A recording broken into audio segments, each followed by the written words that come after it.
محسن اساسگذار صلح و وحدت، یاردمچی ملت، یاردمچی کیهان گرینش گفته خیلی وقت چغس نکن که کار برد ترب میکنه.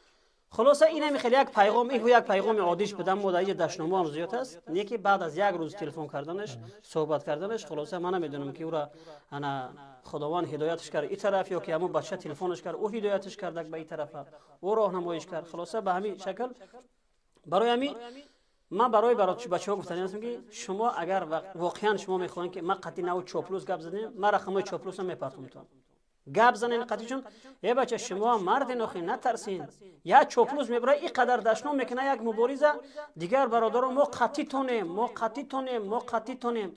شما قطعی ما که باشی چرا قطعی ما در این ساحه ها نیستین؟ ای برادر توغری پروست نامردو میبینن هم از ظلم چی را در همون تاجیکستان و چی با پشتگری همون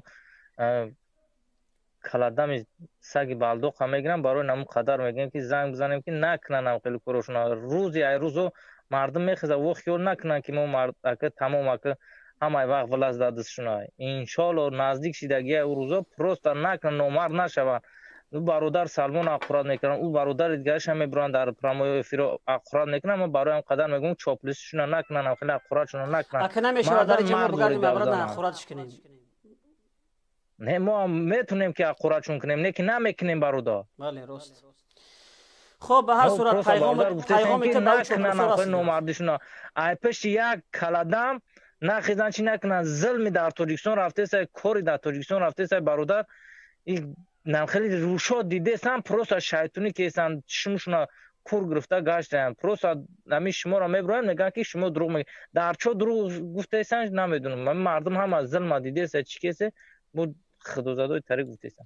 خب خیر برادر ان شاء الله که اصلاح میشوند. تشکر زیاد برادر برای تماس گرفتگی. دوست خدا الله نگهبان باشه، در امان خدا دست ما زنده باشی. زنده باشی. خب